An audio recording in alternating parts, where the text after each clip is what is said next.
Deuxième partie de notre émission Territoire d'info avec la presse quotidienne régionale, les télés locales de France qui nous relaient, nous diffusent, les Indés Radio, 130 radios qui sont nos partenaires sur tout le territoire français et avec TV5 Monde. Et l'invité politique ce matin, c'est le nouveau patron de La République En Marche, récemment élu, le délégué général Stanislas Guerini. Bonjour. Bonjour. Et merci d'être avec nous ce matin pour vous interroger à mes côtés. Oriane Mancini, spécialiste politique de Public Sénat. Bonjour Oriane, ravi de vous avoir ce matin. Et bonjour Christelle Bertrand, ravi de vous avoir ce matin également. Vous faites partie du groupe La Dépêche. Voilà, Stanislas Guerini, votre interview sera retransmise sur les sites internet en vidéo de la presse quotidienne régionale, toute la presse quotidienne régionale, ce matin à partir de 10h30. On passe à l'actualité tout de suite. À l'heure où nous parlons, certains barrages sont évacués par les forces de l'ordre. Est-ce que vous dites, comme Christophe Castaner, le ministre de l'Intérieur, maintenant, ça suffit? Comme depuis le début, il faut assurer la sécurité des Français et la liberté de chacun de pouvoir circuler, aller et venir sur le territoire. Moi, je pense à tous ceux qui ont été empêchés ces derniers temps. Je pense aux commerçants, pour certains qui étaient pas loin de mettre la clé sur la porte. Et donc, effectivement, il faut que dans notre pays, la démocratie puisse vivre, c'est-à-dire que chacun puisse exprimer ses opinions. Ça suffit. Et cela a été fait abondamment. On entre maintenant dans une phase de débat, de dialogue, et donc il faut retrouver la liberté pleine et entière d'aller et venir. Je comprends l'expression du ministre de l'Intérieur. Merci. Comment on fait certains gilets jaunes ne souhaitent pas quitter les ronds-points aujourd'hui, on l'a vu.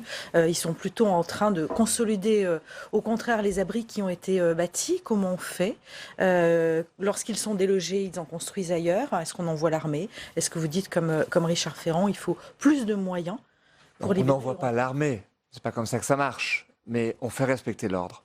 Et donc, on fait comme depuis le début, et c'est l'occasion de rendre hommage aux forces de l'ordre, parce qu'elles font un travail sur le terrain qui est sincèrement extraordinaire depuis le début de ce conflit, parce qu'elles le font en faisant toujours attention de respecter les personnes qui manifestent, qui sont en face, mais on fait absolument respecter l'ordre. Il ne faut pas que ce mouvement populaire qui a recueilli l'assentiment d'un grand nombre de Français dans l'expression de la colère qui était légitime, deviennent populistes aujourd'hui et deviennent un mouvement zadiste d'une certaine façon. Et donc on fait comme nous avons fait depuis le début du mandat, c'est-à-dire de faire respecter l'ordre, comme Notre-Dame-des-Landes par exemple, dans le calme, dans la tranquillité de ce que doit être l'ordre public, mais il faut absolument ne pas reculer devant des expressions qui parfois peuvent devenir violentes. Si les gilets jaunes ne veulent pas quitter ces ronds-points, c'est pour ça que les forces de l'ordre doivent intervenir. C'est aussi simple que ça, je ne sais pas comment le dire de façon plus simple. Les forces de l'ordre sont épuisées, elles sont en colère, elles appellent à une journée de mobilisation.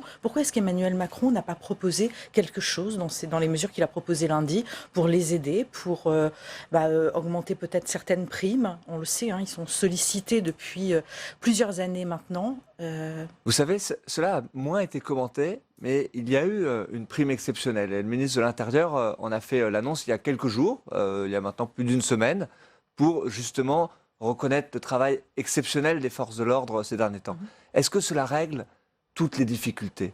On parle aujourd'hui de millions d'heures supplémentaires qui sont accumulées, pas depuis quelques semaines, qui sont accumulées parfois depuis des années. Donc il y a un système qui existe dans la police pour que on puisse récupérer et transformer ces heures supplémentaires en temps pour partir plus tôt à la retraite. Est-ce que ce sont des systèmes satisfaisants? Peut-être pas, mais est-ce que nous essayons d'augmenter les moyens pour la police, de faire en sorte que dans le budget, il y ait une augmentation substantielle, à la fois pour les forces de l'ordre, mais aussi pour leurs moyens de protection individuelle, pour les commissariats, pour les gendarmeries également. Et donc, il y a des moyens qui sont mis.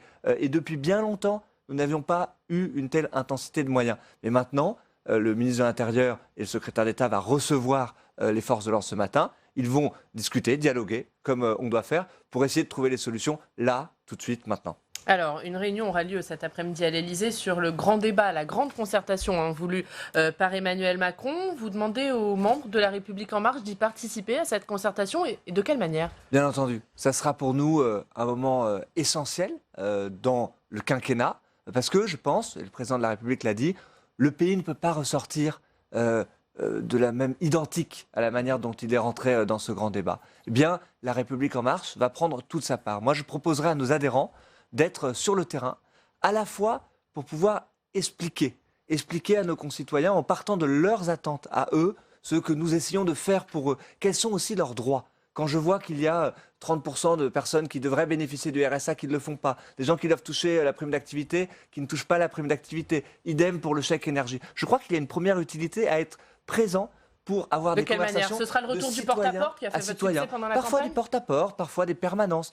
La forme m'importe peu. Je veux que nous soyons à disposition pour avoir des conversations de citoyen à citoyen, à hauteur d'homme, comme Que dirait vous n'avez Laurent peut-être Berger. pas eu depuis le début du Bien. quinquennat, pas Nous suffisamment. l'avons eu, mais peut-être pas suffisamment. Et donc c'est l'occasion pour nous de retrouver le terrain et d'aller chercher également les idées là où elles sont. Et je m'arrête une seconde sur ce point. Où est-ce qu'elles sont les idées ? Auprès de nos concitoyens qui vivent les choses. Et donc je pense qu'il faut arrêter de partir des politiques publiques et de voir comment ça s'applique. Il faut partir des besoins des Français. Et si on arrive à rapprocher l'offre de services publics avec le besoin de chacun de nos concitoyens, je crois qu'on a fait avancer les choses. Et donc, je le dis, fort de ce travail de terrain, nous allons construire une contribution politique de La République En Marche avec des propositions que nous remettrons au Premier ministre. Et ça sera un moment politique Mais est-ce que de ce cette fois quinquennat. vous serez écouté ? Parce que des membres de votre parti, des députés, disent que depuis des mois, ils font remonter ces propositions, ils font remonter cette colère, ils ne sont pas entendus à l'Élysée, à Matignon. Est-ce que vous confirmez ? Et est-ce qu'il faut aussi changer ça de la part d'exécutif ? Moi, je crois qu'il ne faut pas rentrer dans un jeu des uns contre les autres, du jeu de j'avais dit ça, j'ai pas été écouté. Il faut faire les choses maintenant. Et j'ai eu l'occasion de dire que ce moment que nous vivons dans le pays, c'est aussi un moment de retour du politique. D'une certaine façon, vous savez, Emmanuel Macron était un candidat anti-système. Il a obtenu la confiance des Français aussi un peu contre le système, où tout était fait pour faire en sorte que cet homme-là, de 40 ans, qui n'avait pas été élu auparavant, ne puisse pas devenir président de la République. Et donc, nous devons, d'une certaine façon, être anti-système dans notre manière de faire, c'est-à-dire nous battre contre l'inertie des choses et retrouver la puissance de la parole politique, c'est-à-dire de prendre des décisions et qu'elles soient appliquées simplement et rapidement. Alors, prendre les Christelle Bertrand. décisions, justement, Emmanuel Macron a évoqué un thème lors de son intervention lundi, qui est le thème de l'immigration, sur lequel il voulait qu'il y ait un débat. Aujourd'hui, le grand débat qui s'organise en France en n'en fait qu'un sous-thème. Pourquoi ? De quoi avez-vous peur ? Est-ce que vous avez peur que ça tourne comme le débat sur l'identité nationale qui avait été lancé par Nicolas Sarkozy, qui avait été une sorte de défouloir qui n'était pas à la hauteur des attentes ? Pourquoi ce thème n'est plus un thème essentiel du débat national ? Moi, je n'ai absolument pas peur de parler d'immigration. Il faudrait être fou Mais alors pourquoi c'est pas un pour thème majeur ? se dire que ce thème est un thème tabou. Il n'est absolument pas absent des débats, il n'est absolument pas absent des préoccupations même qui peuvent être parfois exprimées par les Gilets jaunes. Absolument. Et donc pourquoi ce l'avoir thème abandonné ? sera présent dans le débat.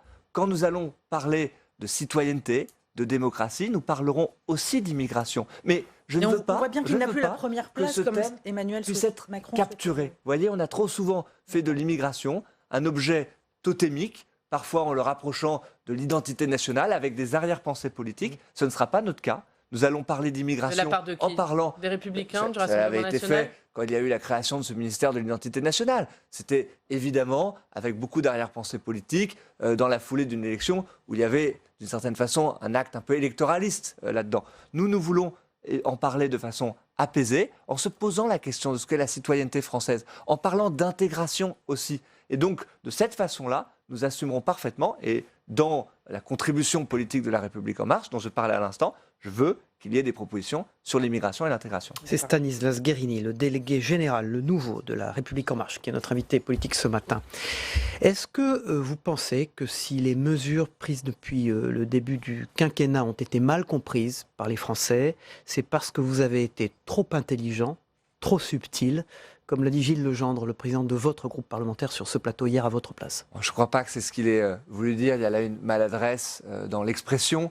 Je crois que ce qu'il a voulu dire, j'en suis même absolument certain, c'est que parfois nous nous sommes laissés enfermer dans une vision un peu trop techno des choses. Et à l'instant, je disais qu'il fallait que nous vivions maintenant le retour du politique, c'est-à-dire un peu plus de simplicité aussi dans l'application des décisions que nous prenions, que nous soyons plus directs, plus rapides. Vous savez, moi j'ai été le rapporteur d'une loi sur le droit à l'erreur.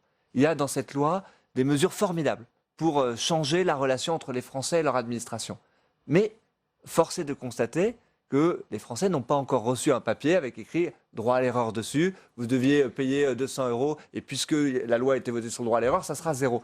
Là, C'est ça qui doit être notre Alors, obsession Stanislas aujourd'hui, Guérini, qu'on justement, applique est-ce que de vous êtes façon plus capable- effective les décisions Est-ce qu'on que vous prend. êtes capable de nous expliquer très simplement comment vont être financées les mesures qui ont été proposées par Emmanuel Macron et Édouard Philippe pour résoudre la crise des Gilets jaunes? En une phrase très simple. Bon, de façon très simple, d'abord en assumant les choses, et donc elles vont être financées en partie par la dette, puisque nous aurons un déficit qui est plus important que prévu, et en autre partie avec des mesures de justice sociale, puisque nous allons mettre à contribution les plus grandes entreprises du pays, en décalant Comment ? la baisse de l'impôt sur les sociétés d'un an. Elle devait passer de 33% de taux d'impôt sur les sociétés à 31%. Elles attendront un an supplémentaire pour pouvoir le faire, en taxant les géants du numérique à travers une taxe sur les GAFA, comme on dit, Alors, comment et on fait puis en Taxe sur les revenant GAFA, sur dont une Bruno niche Le Maire a dit qu'elle qui serait porte le nom appliquée de la à niche partir du 1er Copé, janvier, mais sans sur accord les grandes européen. entreprises également. Est-ce que cette taxe a un sens sans accord européen, cette taxe sur les GAFA? Oui, parce que nous avons là aussi, nous devons faire preuve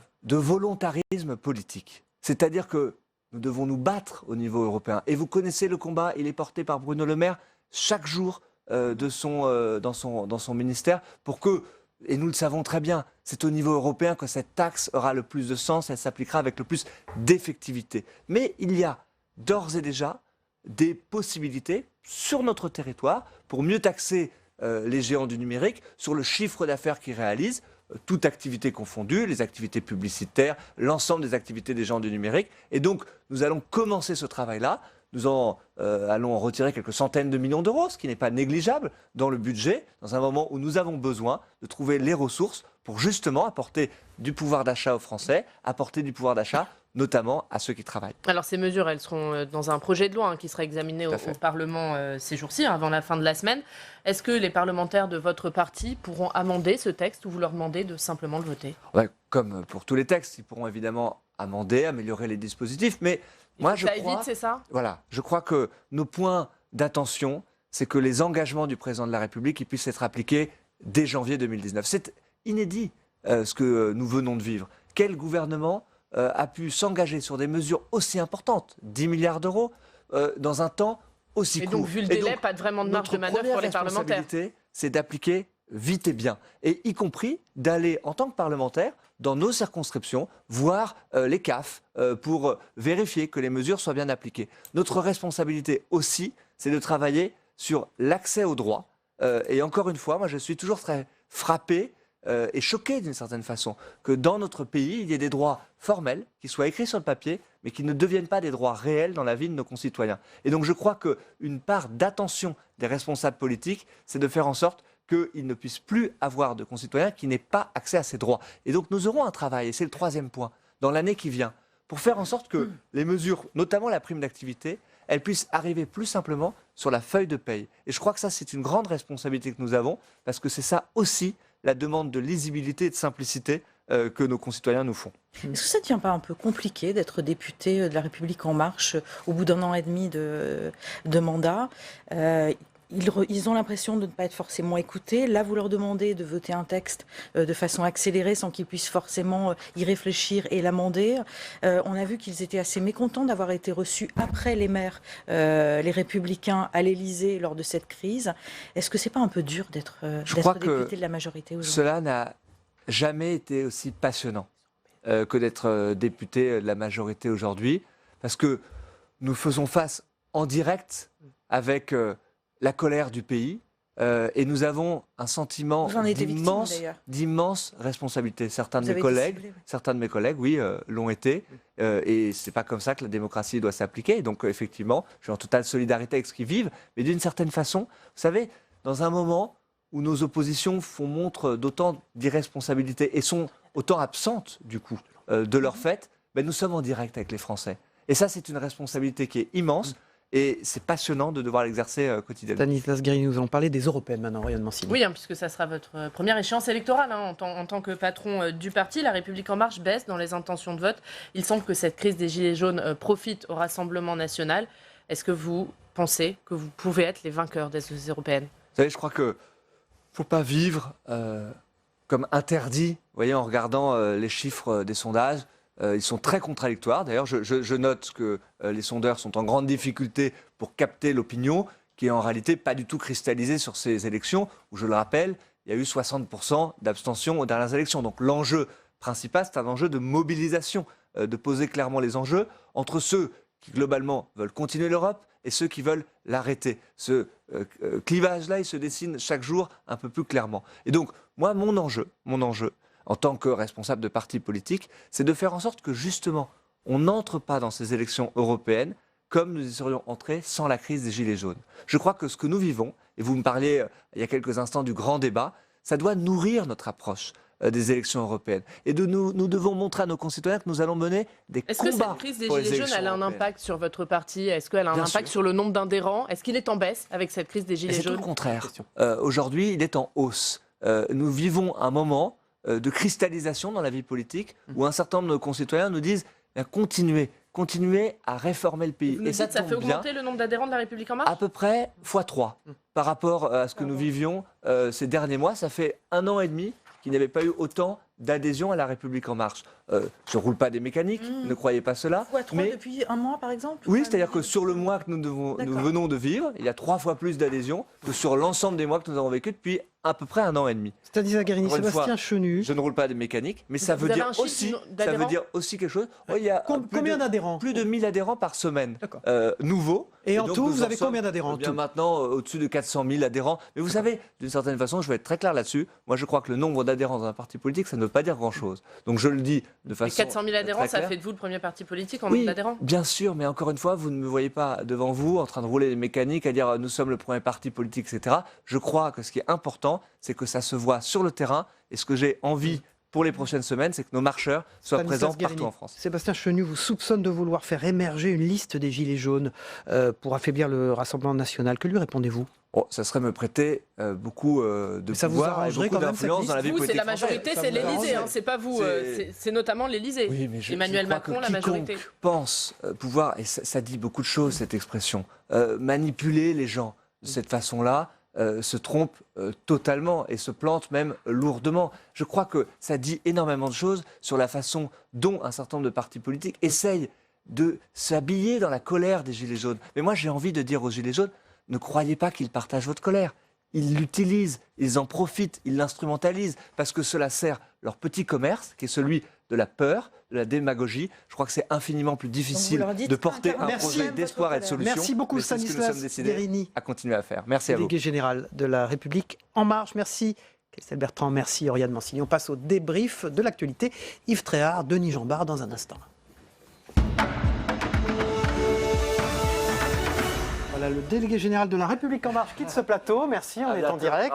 À bientôt, Stanislas Guerini. Et font leurs entrées Denis Jambard, éditorialiste à Nice Matin. Bonjour Challenge. Cyril, bonjour Denis. Yves, bonjour à et Yves tous. Tréhard, toujours directeur adjoint de la rédaction du Monsieur Figaro. est observateur. C'est une Bonjour information. Cyril, bonjour Denis. Bonjour messieurs. En cette veille de trêve des Bonjour messieurs. confiseurs et des gilets jaunes. La police évacue certains barrages depuis ce matin. Est-ce que maintenant ça suffit ce mouvement des Gilets jaunes? Vous avez vu, on a posé la question au délégué général de la République En Marche, Stanislas Guerini. C'est Il a dit le oui. ministre de l'Intérieur qui le dit. C'est vrai que le ministre de l'Intérieur, quand il a fait cette communication, il a quand même rappelé qu'il y avait eu 8 morts. On en a très peu parlé. Mais un conflit social qui fait 8 morts en France, c'est quand même assez singulier. C'est le premier. C'est quand même assez rare. Bon, Sous la Ve République, c'est le premier. En dehors de ça, si vous voulez, il y a eu un mauvais exemple qui a été montré aux Gilets jaunes. C'est la ZAD de Notre-Dame-des-Landes. La ZAD de Notre-Dame-des-Landes, les zadistes qui étaient hostiles donc, à la construction de l'aéroport, qui n'aura pas lieu d'ailleurs, cette construction, eh bien, sont restés plusieurs années. Donc aujourd'hui, je dirais que c'est eux qui vont décider. J'ai entendu ce matin que certains allaient se prêter de bonne grâce, ou ils vont faire contre mauvaise fortune bon cœur, ils vont partir. Mais d'autres, sans doute, il y aura des résistances ici ou là. C'est sûr que si vous voulez, le mouvement n'est pas fini.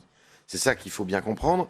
C'est pas parce que vous n'avez plus de barrage sur des ronds-points que le malaise a été guéri, que le problème n'est plus là. Le problème reste là, et je pense que le pouvoir exécutif en a conscience. Denis Jambard, est-ce que ce grand débat national annoncé avec ces 4 thèmes retenus pour la concertation est de nature à désamorcer ce mouvement ? Ça dépendra de ce qu'il en sort. Les exemples précédents de ces grandes consultations nationales sont pas encourageants. Alors je vois bien que le chef de l'État va s'y investir tout particulièrement. D'une certaine manière, j'ai envie de dire que c'est le retour de Jupiter, puisque c'est lui qui va tout piloter.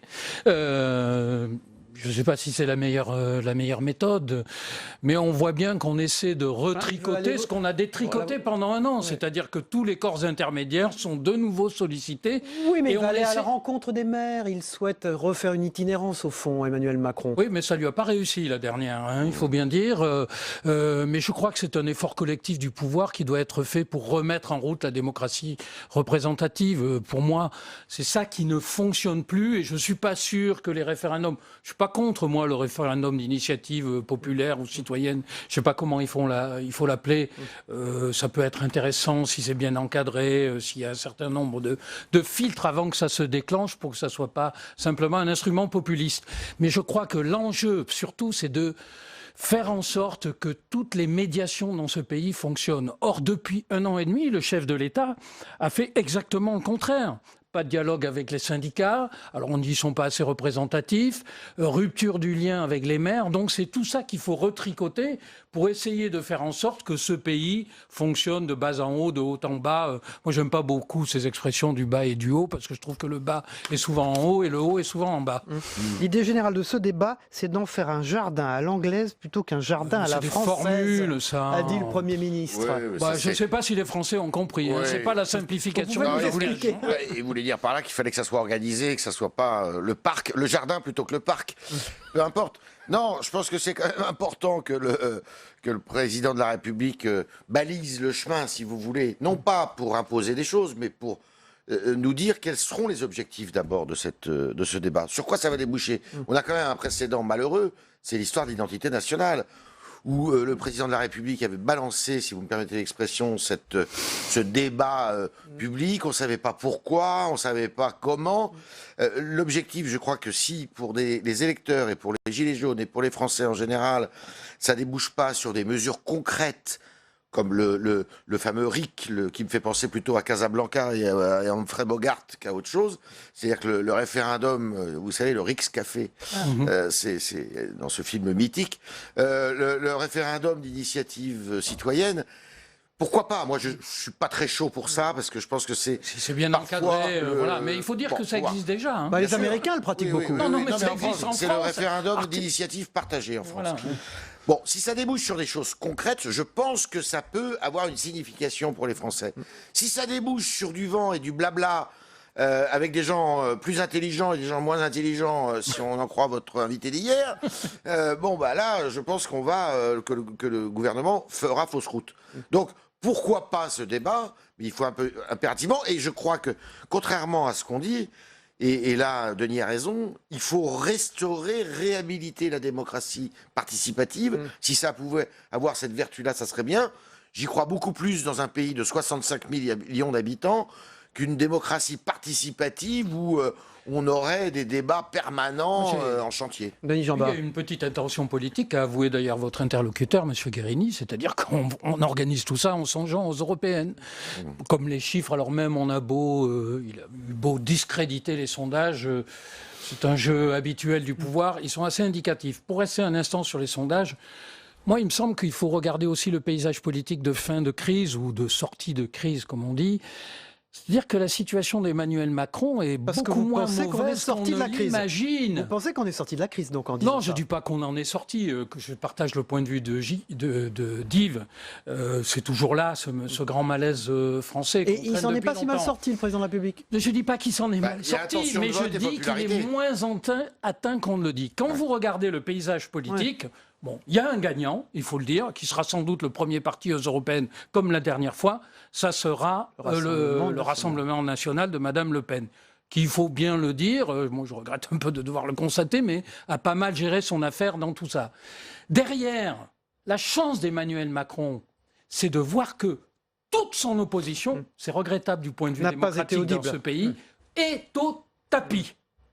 Monsieur Le Wauquiez est discrédité, Monsieur Mélenchon a perdu beaucoup de plumes, mais le PS ne rebondit pas. Et vous savez, ça rejoint tout le calcul d'Emmanuel Macron, qui est très politique en réalité. C'est que c'est Monsieur Carr, Monsieur Macron. On a eu 2 Français sur 3, Monsieur Thiers.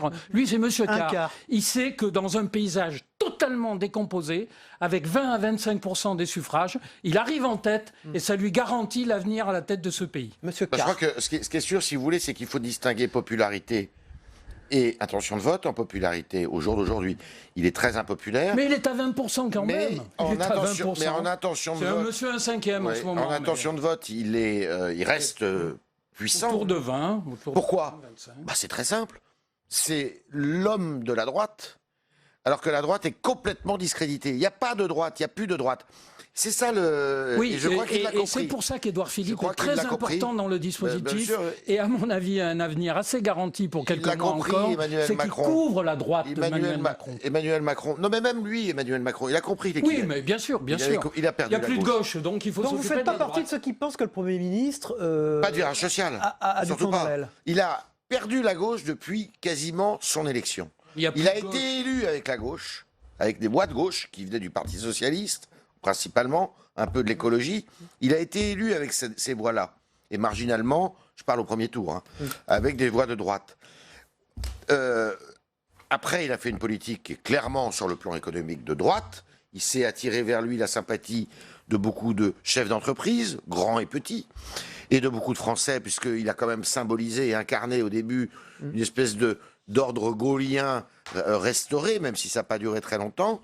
Et aujourd'hui, dans le paysage politique actuel, avec un Laurent Wauquiez qui semble atteint de schizophrénie, si vous voulez, on a le sentiment que c'est le seul personnage qui Rien soit n'a changé depuis crédible 2017. pour... Mais rien n'a Merci. changé en La fait droite. depuis 2017. C'est Merci. Macron-Le Pen. Merci Denis Jeanbart. Merci Yves Merci. Fréard. Bonne fête. Merci. Bonne Bonne fête. fête. On vous retrouve À évidemment tous le nos premier téléspectateurs. mardi après Bien sûr, les bien vacances sûr. de janvier. Bien Merci. sûr. Bonne De fête janvier, à de tous. décembre, de décembre. Non, 1er janvier. Et de janvier. De janvier. Merci messieurs. On regarde ensemble le Zap Matin de Christophe Combarieux avec ce qui s'est passé également dans les autres matinales d'infos et dans les émissions politiques et journaux télévisés hier au soir. A tout de suite. C'est au journal Les Échos que le Premier ministre s'adresse aujourd'hui, avec tout d'abord un mea culpa au nom de l'exécutif. Nous avons fait des erreurs. Nous n'avons pas assez écouté les Français. Je reste persuadé qu'ils veulent qu'on transforme ce pays. J'ai commencé la semaine dernière à réunir plusieurs entreprises secteur par secteur. Je dois poursuivre ce travail. J'aurai donc demain à réunir l'ensemble des mutuelles et assureurs privés. Et surtout, j'ai à tenir une réunion de ministres pour organiser le débat public national. Ça peut déboucher sur un projet de loi général Non, certainement pas un projet de loi général, mais nous voyons bien que la question de l'adhésion à l'impôt a été posée. Les Français semblent ne pas forcément percevoir à quoi servent leurs impôts.